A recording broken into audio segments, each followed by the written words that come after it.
Bringing people and communities together on seclosounds.org. Your listening station.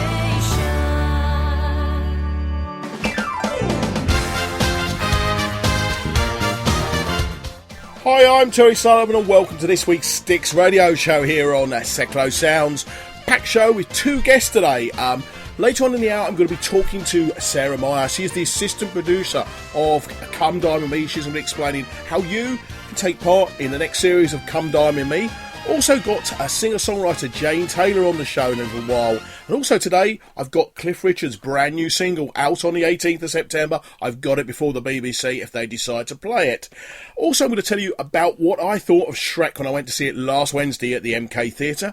And also, fans of Bay City Rollers, I'm going to be meeting up with Les McKeown in a few weeks' time. Going to be doing an interview ready for a future Sticks radio show. And he's asked me to ask his fans if they would like to put a question to him. So I'll give you details how you can contact me with a question which I will ask Les in a future show. But let's play a brand new single. In fact, this one's not out until the 18th of September. You may remember him from Celebrity Big Brother and also from Hollyoaks, among other things. His name is Kavanagh, and this is a brand new single called Deja Vu.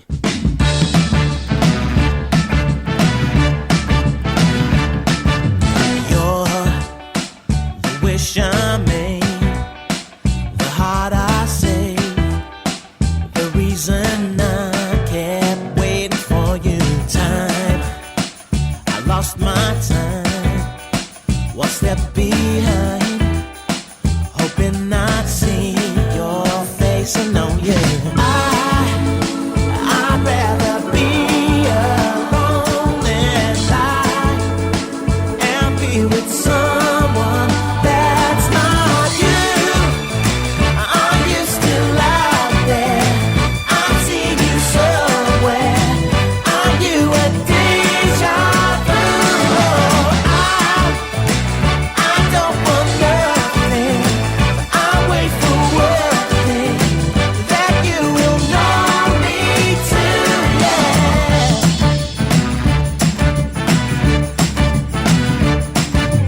Time, I wish the time out of my mind while I was waiting for you. 'Cause I'd rather be alone than lie and be with someone that's not you. Are you still out there? I see you somewhere. Are you a deja vu? I don't want nothing, so I wait for one thing, that you will know me too, yeah. I've been around enough to know it's written in the stars, and when I see your face I know exactly who you are, yeah, yeah,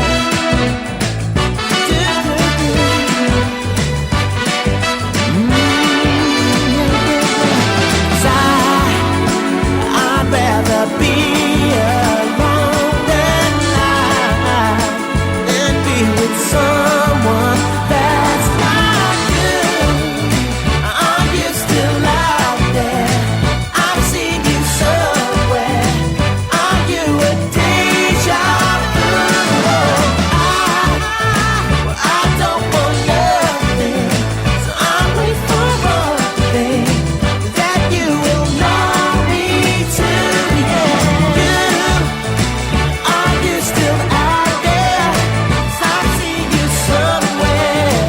Ooh, you deja vu. I don't want nothing, I wait for one thing, that you will know me too, yeah.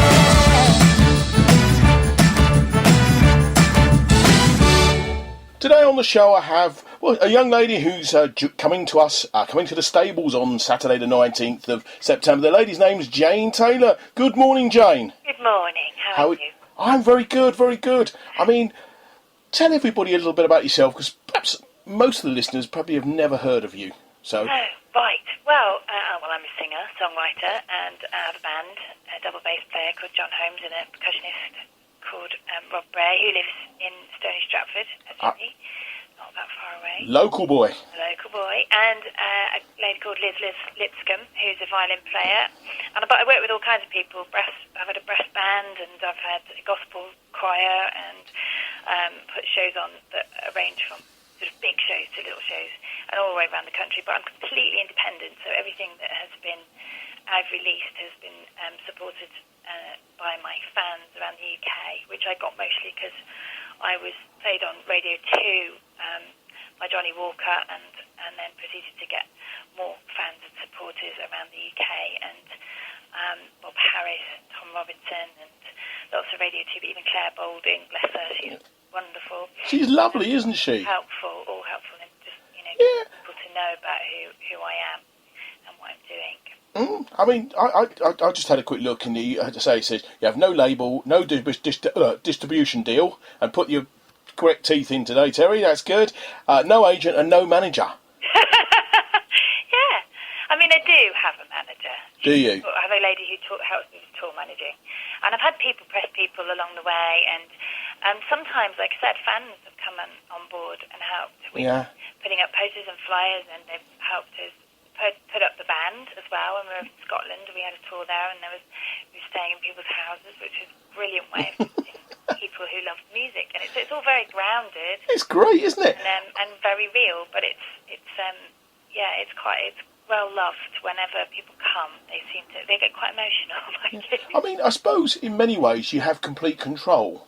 Yeah. I mean, if you sign up to, I won't mention the guy's name, but the guy who does TV and has these shows and then signs you up to a silly deal, we'll mention the name, Simon Cowell. If you sign up to one of the big boys, basically you lose control of both the touring and all that other business, don't you?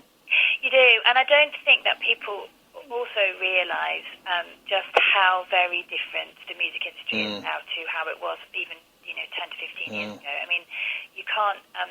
The desire to be an independent artist comes from me personally. Comes from watching a lot of people that I knew on the circuit when I was performing about 10 years ago, who did make it massively, but who were thoroughly disappointed with what happened to their music commercially and how it sounded, how they were treated in the industry. And this isn't everybody, but this is quite a lot of the people that I knew. I think that had a big influence on what my decisions were around trying to go through the mainstream or trying to do it independently through my fans. But it has changed a lot, and you can't even, independent music now is really struggling, seriously struggling, because it doesn't have the backing that it needs to compete with the amount of product that is going through the usual channels of even live touring circuits are chock-a-block, because for record companies, big major record companies now, they make their money from touring. They don't make it from selling albums, because albums are worth very little. And so, a really good independent artist has to have a fan base already. It's very difficult if you are a new band or a new artist to really break into even the live circuit. It's got much more difficult than it used to be. And it's a real shame, because you won't then see, even if you're looking at the Glastonbury coverage, most of what was on the BBC was of the Pyramid Stage. Most of what was on the Pyramid Stage you've already heard of, because it's been already promoted.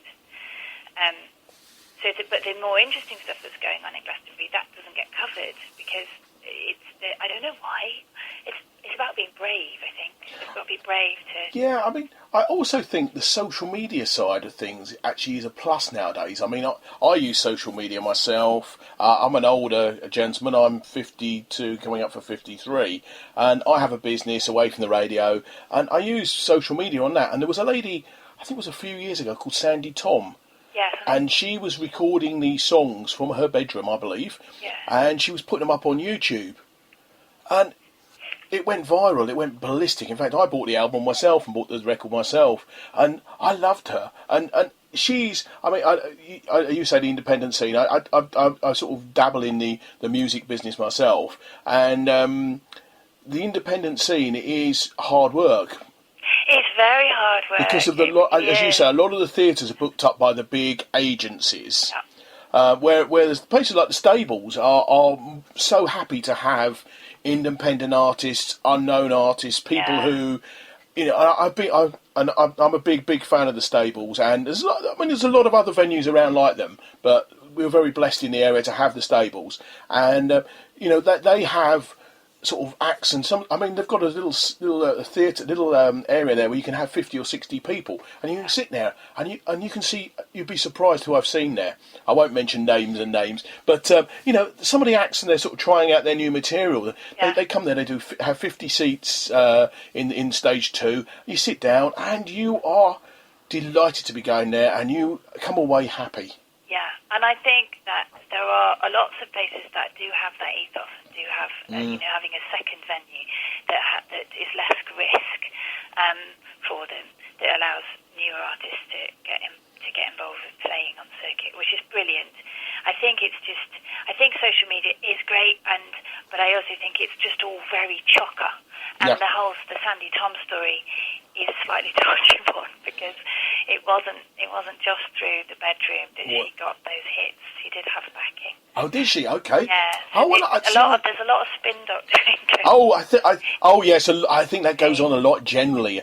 It's what is a genuine a story, and how much is elaborated, shall we say? Yeah, but I do. You know, there are always avenues, and I do believe that people do want to listen to really interesting and well-crafted songs and great singers.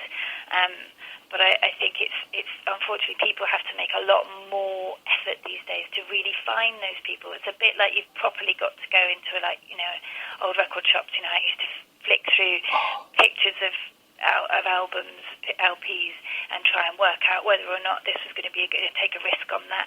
It's a bit like that. It's that attitude to trying to find music, because if you go onto iTunes, it's so busy that you can't find what you want. So it's trying to find it. It is looking at places like the Singles and taking a risk and going to those venues again. Do you know what? I'm going to see if this is any good. Oh yeah, I must admit, a few weeks ago I went to a comedy show and there was like 8 comics on. And it was on from like lunchtime through till the evening. And I tell you what, I saw the 8 comics, and I paid so much for the whole afternoon, evening.